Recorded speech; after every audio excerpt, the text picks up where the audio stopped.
Buenas tardes. En esta ocasión vamos a hablar sobre la valoración ecográfica de las bolsas. El objetivo estará encaminado a encontrar topográficamente las bolsas que son susceptibles de ser estudiadas en las diferentes articulaciones que nos piden que exploremos por músculo esquelético. Recordar que en el cuerpo hay aproximadamente entre 1000 y 1500 bolsas descritas, dependiendo del autor, y que de estas quizás unas 30 o 35 son las que vemos con más comúnmente y son las que podemos identificar por ecografía. La palabra bursa viene del latín bursal, que significa bolsa, y no es más que un saco lleno de fluido viscoso, forrado por una membrana sinovial y una capa capilar. Muy parecido, para que tengan una idea, a los pelos de la cebolla. Estas bursas o estas bolsas no son más que cojines que evitan la fricción entre tendones, ligamentos y hueso, de tal forma que permitan una libre movilidad y evitar, obviamente, la irritación de las bolsas. ¿Cuándo entonces vemos una bursitis? Bueno, pues cuando esta se inflama. Va a presentar clínicamente dolor, incapacidad para los movimientos, va a haber una masa palpable que se puede confundir fácilmente con tumores de tejidos blandos, tanto clínicamente como ecográficamente. Y me regreso a esta imagen. Y es muy importante lo que les decía en el objetivo, localizar topográficamente a la bolsa, pero también saberla identificar, porque a veces encontramos estas bolsas que las podemos confundir con tumores blandos o con quistes que por cercanía de otras estructuras que fácilmente podemos decir es un quiste complejo y no, se trata de una bolsa. Y eso es parte del diagnóstico diferencial que debemos hacer. Y esto causado por la proliferación de vellosidades sinoviales que nos dan la imagen de pseudotumor, pero también las tenemos complicadas por calcificación, rupturas y hemorragias. Vamos a ver algunos ejemplos de lo antes mencionado. Entonces luego, las bursas son difíciles de valorar porque son espacios prácticamente virtuales que no se ven a menos que estén distendidas. Normalmente no sobrepasan los 2 milímetros y en algunos casos podemos encontrarlas moderadamente distendidas y ser normales, pero en pacientes que hacen ejercicio regularmente o de mediano o de alto rendimiento o personas que por su trabajo están sometidas a esfuerzos físicos continuos. Y es entonces cuando las podemos encontrar y las podemos ver así, de esta forma, y ser absolutamente normales. No me vayan a decir cuando encuentren esto que es una bursa de acromio subdeltoidea, en este caso del hombro, porque ven una bursa distendida, bueno, pues la miden, si mide 2 a 3 milímetros, esto es normal. Si el paciente es deportista, pues 4 milímetros puede ser normal.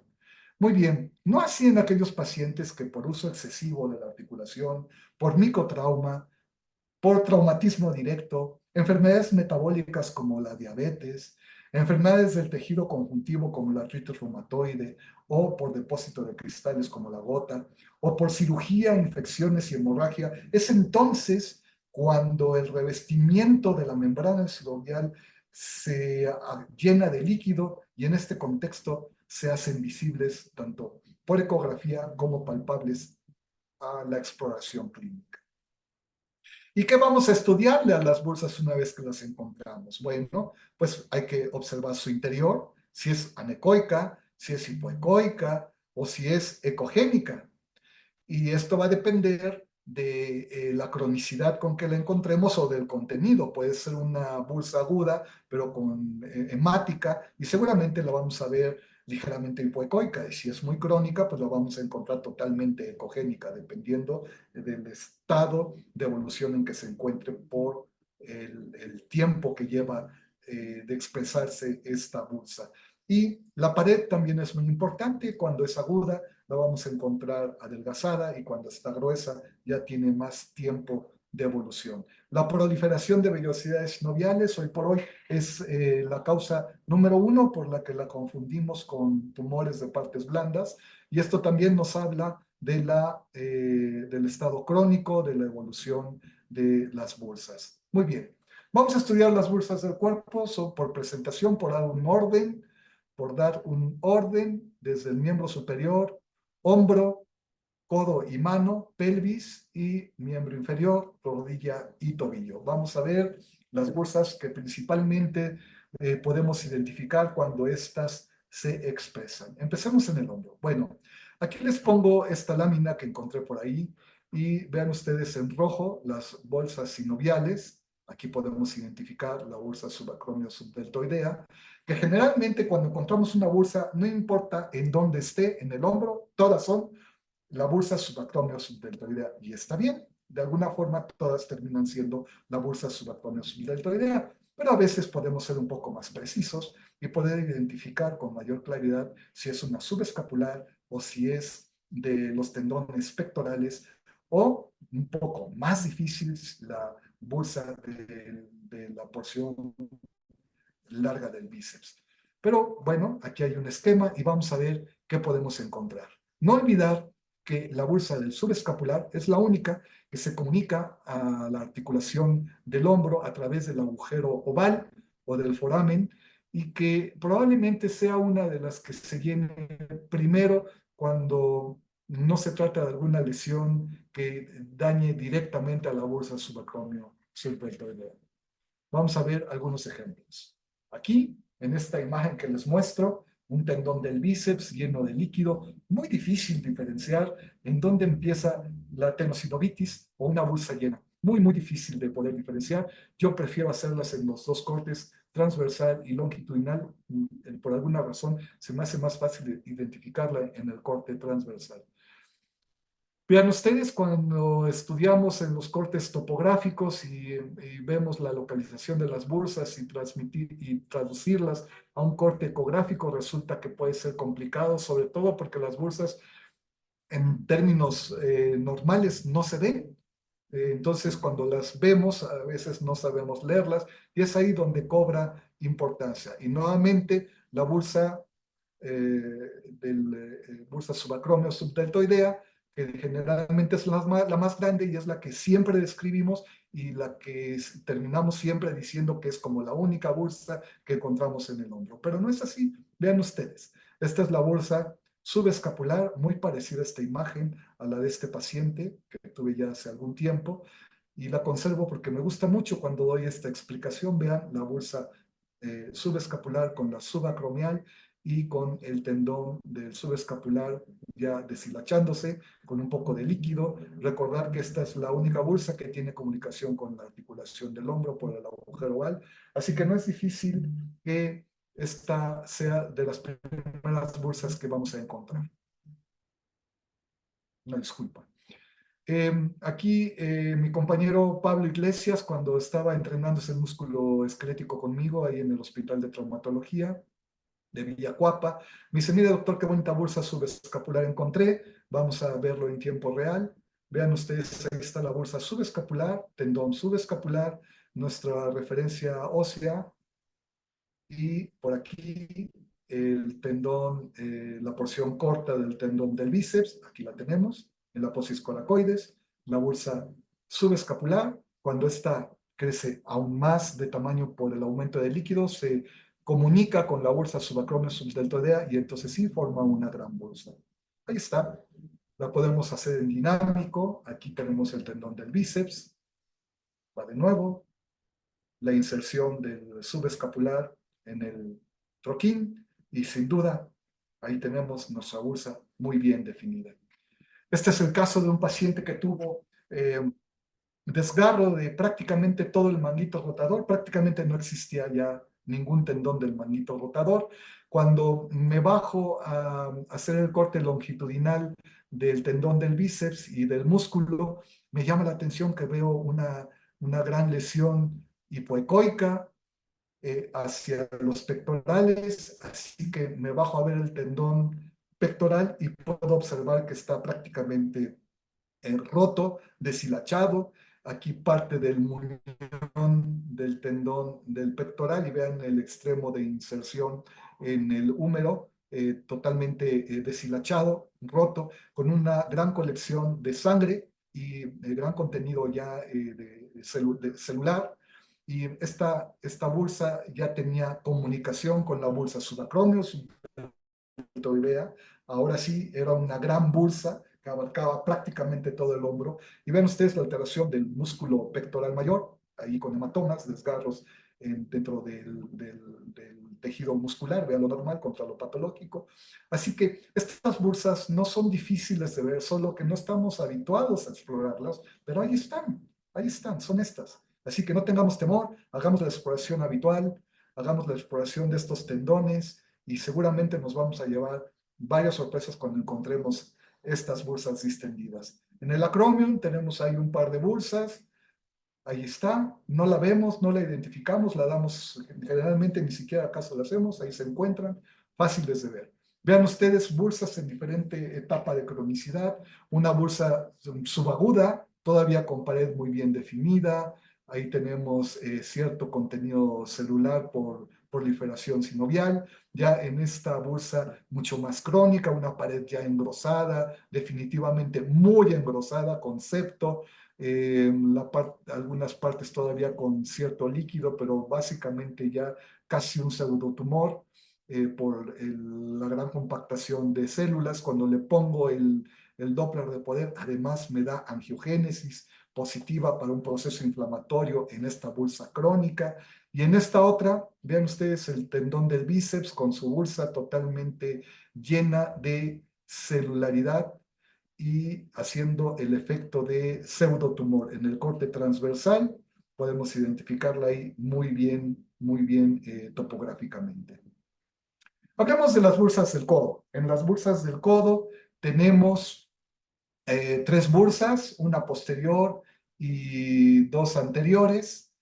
En la bursa posterior, en la parte posterior del codo, vamos a encontrar al olecrano, la bursa olecraniana, que es una bursa que tiene forma semioval, mide aproximadamente 3 centímetros de longitud.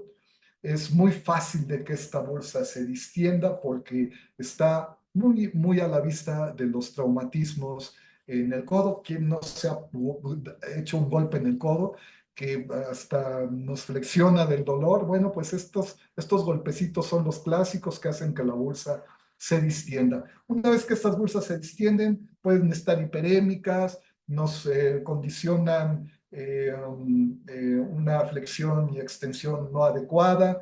Y bueno, no voy a repetir las génesis de las bursas, generalmente son las mismas para todo: microtrauma, enfermedades metabólicas, enfermedades inflamatorias, gotas, infecciones, etcétera. Vean ustedes este paciente con insuficiencia renal crónica, 33 años, que desarrolla esta bursa espontánea, y cuando llega con nosotros ya está indurada, la tocamos, es una bursa dura, le tomamos la placa y podemos ver muy bien la pared de la bursa y su interior totalmente calcificada. Aquí la tenemos, vean ustedes. Y bueno, me van a decir, y si ya sabemos que es una bursa, pues ¿como para qué le hacemos el estudio? Es porque las bursas tienden a alterar estructuras adyacentes y es donde cobra importancia. Vean ustedes, además de que está calcificada y puedo ver el interior de la bursa, su contenido, también puedo identificar si tiene un proceso inflamatorio agudo en este proceso inflamatorio crónico. Muy bien. Este es otro caso de un paciente de 46 años de edad que se baja del camión y se golpea con el pasamanos, le duele, se talla, no le da importancia, le sale una bolita y esa bolita le empieza a molestar, le llama la atención, viene con nosotros y ahí está. Esta bolsa la pudimos funcionar y se fue prácticamente curado. Es el caso de otro paciente que curiosamente también se golpea en el camión, bajándose del camión, se golpea con el pasamanos, pero no le hace caso, le sale su bolita y la trae, no le molesta, no le causa ningún problema, pero con el tiempo se le pone dura y es cuando se preocupa, viene con nosotros, le hacemos esta tomografía simplemente para documentar. Ya el diagnóstico estaba hecho desde la palpación, desde la exploración física, pero pues hay que demostrar lo que estamos sintiendo físicamente y viendo clínicamente con la imagen ecográfica y tomográfica, y está muy buena correlación. Y esto es lo que les decía, la bursa del olecranon está en contacto directo con el tendón del tríceps. Cuando éstas se inflaman, pueden condicionar compresión y un dolor a la flexión y extensión. Además de que por aquí pasa el nervio cubital y es el mismo fenómeno y puede causar subluxación.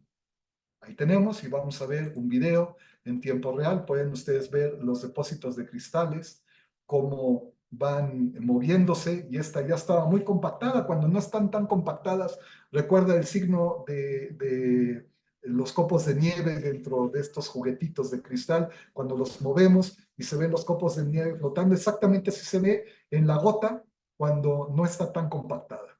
Y vean ustedes aquí, nos vamos acercando a la inserción del tendón del tríceps, el cual vemos que está comprometido por esta gran bursa. Otro caso de gota en este paciente que no estaba la bursa olecraniana tan distendida como en el caso anterior, pero bueno, finalmente podemos observar que además de que está distendida la bursa, vean el corte de barrio extendido, la bursa olecraniana, al ponerle el Doppler de poder, podemos identificar que hay un proceso inflamatorio agudo en esta enfermedad crónica degenerativa.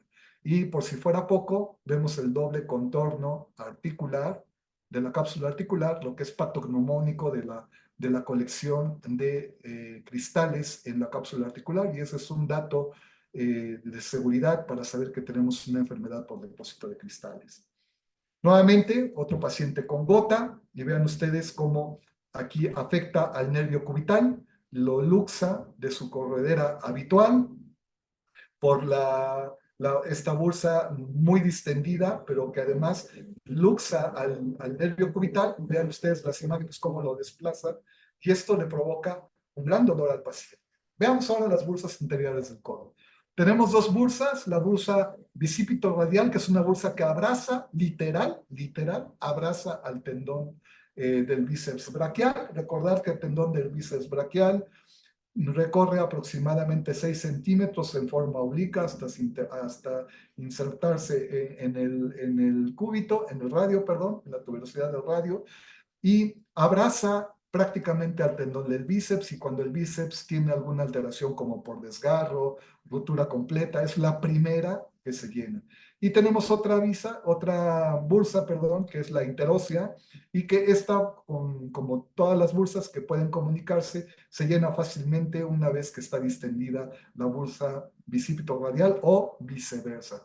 Como tenemos el caso de este paciente que carga un balde de agua muy pesado, tiene una tracción y elongación del tendón forzada y provoca este desgarro, y vean ustedes la bursa llena de sangre, prácticamente una copia de esta imagen tomada de una revista. Esta imagen también es tomada de una revista y está la referencia Skeletal Radio. Es un paciente que tiene insuficiencia renal crónica, que hacen bursas espontáneas. Aquí el paciente hizo esta bursa bicipito radial espontánea, que además se calcificó, y ustedes pueden identificar cómo abraza al tendón del bíceps y condicionando limitación para la flexión y extensión. Veamos algo ahora de la mano. En realidad es que la mano no vemos habitualmente una bursa, sino más bien lo que vemos son lesiones quísticas o tumores que se pueden confundir con bursas de la mano. Vean ustedes como estos pequeños quistes artrosinoviales que son sencillos o complicados, que se pueden confundir fácilmente con bursas, pero recordar que siempre los quistes se comunican a una articulación igual que los gangliones.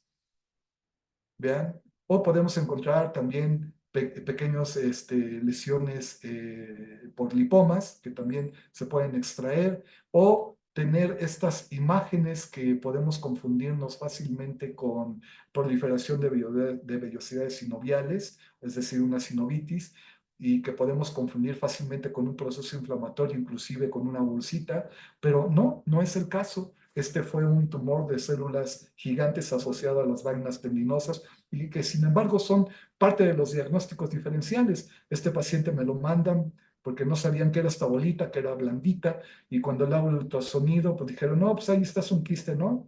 Eso fue un aneurisma secundario a una liberación del nervio mediano. Muy bien, pasemos ahora a las bursas de la cadera. Hay otra charla por ahí de cadera donde hablo más ampliamente sobre las bursas. Vamos a tener bursas anteriores y bursas laterales. En la cadera, en la bursa, en la región anterior, tenemos la bursa más grande del cuerpo, que es la del iliopsoas, que está justo entre el pectíneo y el iliopsoas. Por ahí corre la bursa. Aproximadamente el 15% de los casos, bueno, de la población tienen comunicación directa a la articulación, así que no es difícil que tenga cierta cantidad de líquido normal. El problema es cuando son así, que crecen muy grande por ya sea fracturas, traumatismos directos, como fue el caso de este paciente que lo atropellaron, y estas bursas crecen mucho y vean ustedes la cercanía que tienen con el paquete vasculo nervioso, que aquí lo tienen muy juntito a la bursa, y cuando estas bursas crecen así desmesuradamente, pueden provocar compresión sobre el paquete vasculo nervioso y dar sintomatología asociada a estas estructuras. No hay que confundirse y siempre pensar que si tenemos esa bursa distendida puede causar esa sintomatología. Vamos ahora hacia los recesos laterales. Aquí tenemos en el trocánter mayor la inserción del glúteo medio y del glúteo menor, y por arriba pasa el tensor de la fascia lata, y la fricción entre estos tendones y el trocánter mayor puede provocar estas pequeñas bursas que pueden ser así de pequeñas, lo suficientemente incapacitantes para que el paciente no pueda caminar en 100 metros.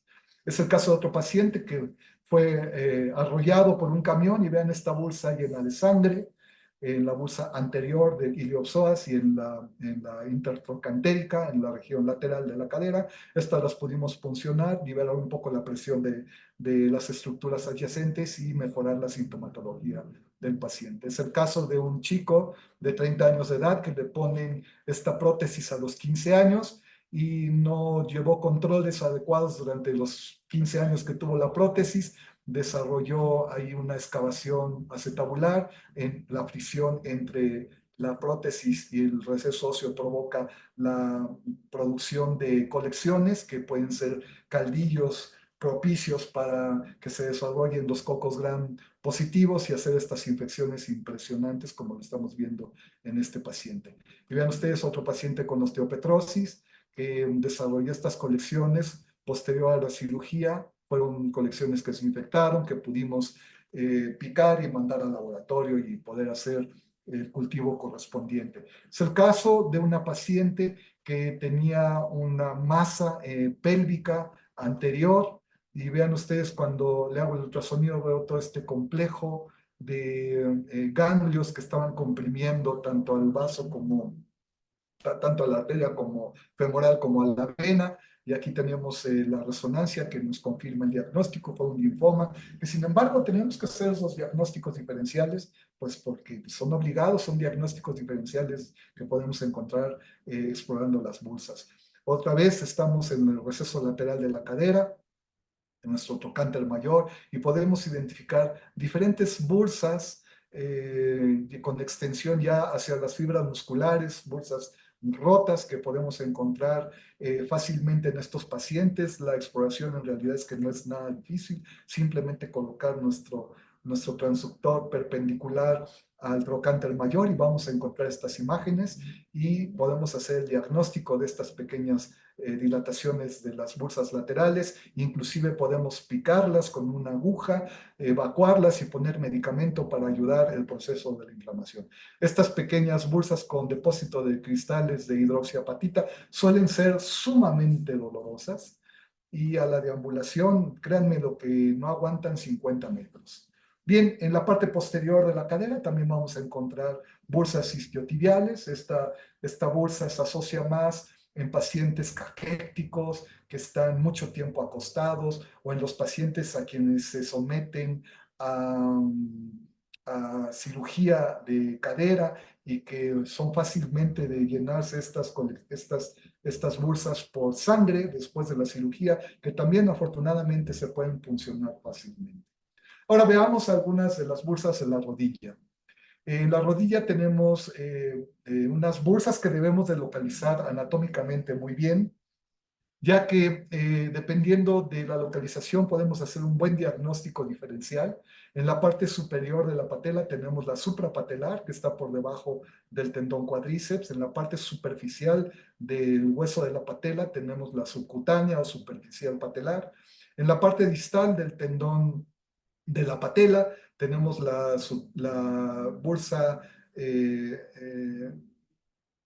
superficial patelar distal, y tenemos la superficial profunda, perdón, tenemos la bursa patelar profunda, y medialmente tenemos la de la pesa anserina, y por atrás tenemos la bursa del gastrocnemio semimembranosa. Y así es como las vamos a encontrar ecográficamente. Recordar que la bursa superficial de la patela y la bursa distal patelar superficial no se ven habitualmente, no así la bursa distal profunda de patelar, es así, la podemos encontrar ligeramente distendida y ser normal, pero recordar que esta patela profunda, que esta bursa patelar profunda, siempre la vamos a encontrar hacia el receso distal del tendón patelar y entre el tendón y la tibia. Y esta situación es importante recordarla porque a veces encontramos conexiones en esta zona que no tiene nada que ver con la bursa y la confundimos fácilmente con la bursa patelar, y no es así. Hay que hacer el diagnóstico diferencial de precisión. La bursa suprapatelar es una bursa que normalmente va a tener líquido no mayor de 3 milímetros y va a estar contenida entre los paquetes grasos patelares. Bien, y este es un ejemplo de lo que les decía. Este es un quiste secundario al desgarro meniscal, y cuando vimos esta imagen no faltó quien me dijera, esta es una bursitis profunda de la porción distal del tendón patelar. Digo, no, eso no es así. Esta es una lesión que no tiene nada que ver con la bursa. ¿Y por qué? Porque está pegada a la patela. La bursa distal patelar siempre está por debajo del tendón patelar y entre el tendón patelar y la tibia, y esta está justamente del otro lado. Le hacemos rastreos ecográficos y resonancia magnética y pudimos ver que efectivamente se trataban de quistes parameniscales secundarios a desgarros de los meniscos. Y aquí tenemos a la bursa suprarrotuliana con sus paquetes grasos pararotulianos. Esto es lo normal, ahí tenemos una distensión normal, no mayor de 3 milímetros, y siempre que podamos hay que medirla. También la extensión puede ser un poco subjetiva, pero siempre recordar que las bursas no deben de tener mayor de 3 milímetros en un eje anteroposterior y que deben de ser absolutamente ecogénicas.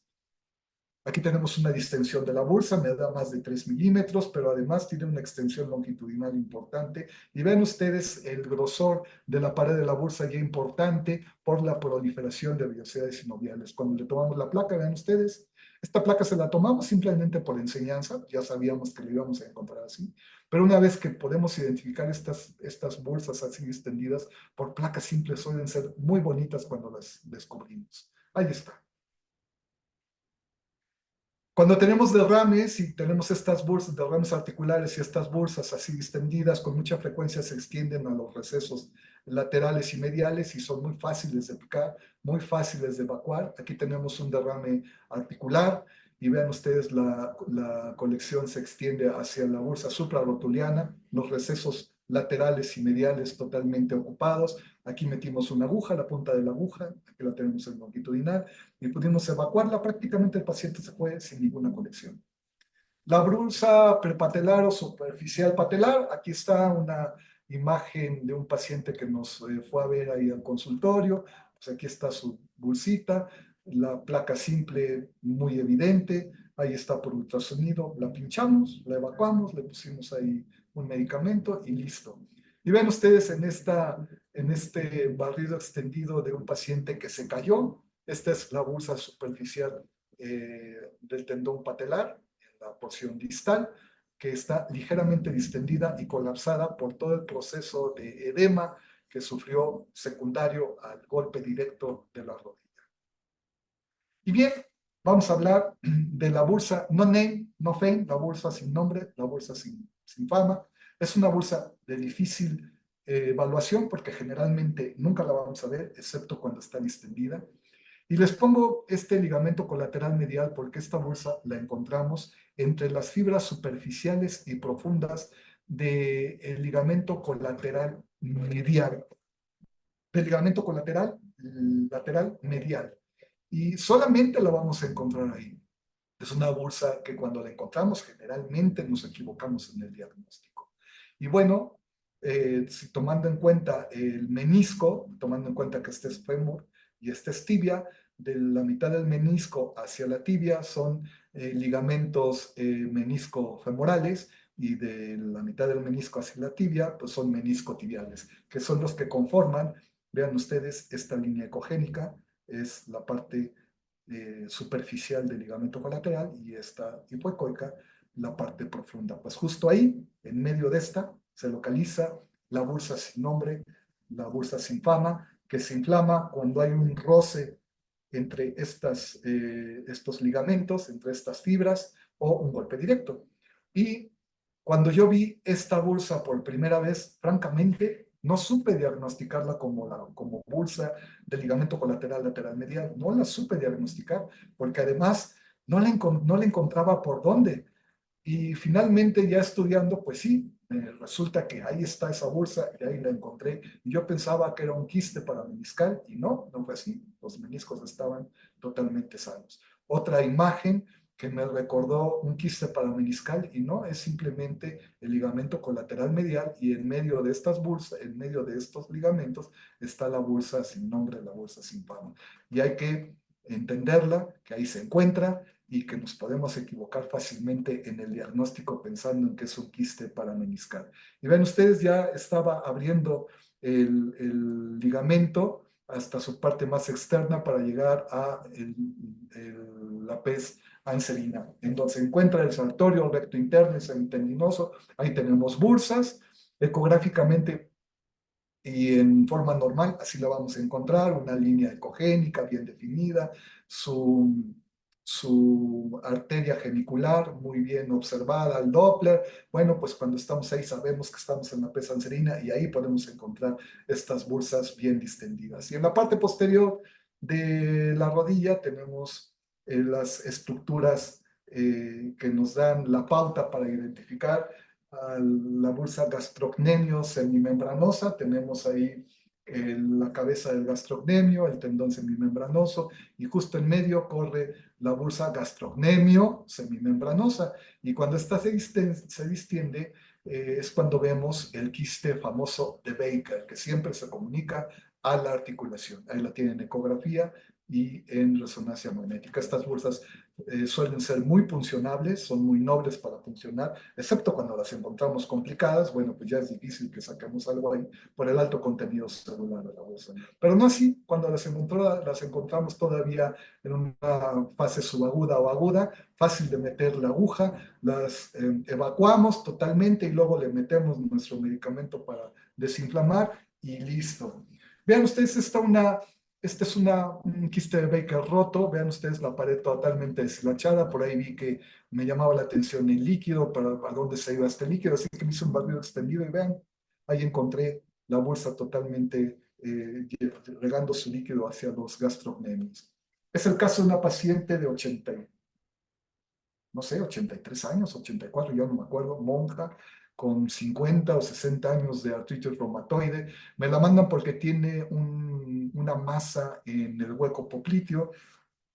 Perdón, pensaban que era un quiste de Baker, digo, un aneurisma de la poplitea, así que pues me aviento toda la exploración femoral hasta llegar a los vasos de la poplitea y el tronco tibioperoneo y veo que están desplazados y cuando me voy hacia más abajo puedo descubrir que hay una bursa distendida con gran contenido celular por proliferación de vellosidades sinoviales, pero junto a la bursa veo otra imagen anecoica muy bien definida que no tiene nada que ver con la bursa, así que me voy más distal y puedo observar que hay un desgarro del gastrocnemio que prácticamente abarcó todo el gastrocnemio, le hago la tomografía y bueno, ahí está el desgarro total del gastrocnemio. Y el diagnóstico por excelencia que debemos de hacer, el diagnóstico diferencial, pues es el aneurisma de la poplitea. Por eso es que me mandaron al paciente.